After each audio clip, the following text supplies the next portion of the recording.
समाज प्रबोधन, समाज परिवर्तनाचे काम करीत असताना आपण नेहमी एक बाब कायमची लक्षात ठेवली पाहिजे की आपण ज्यांचे प्रबोधन करणार आहे त्यांच्या बुद्धीला पटेल असे, त्यांच्याच भाषेत त्यांना समजेल सोप्या पद्धतीने उदाहरणे देऊन समजवलं पाहिजे.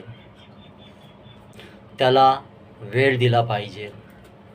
मात्र त्याने आपले विचार ताबडतोब स्वीकारावे असा मात्र हट्टहास करू नये.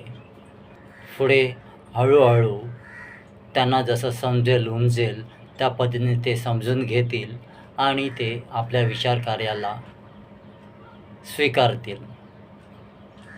धन्यवाद.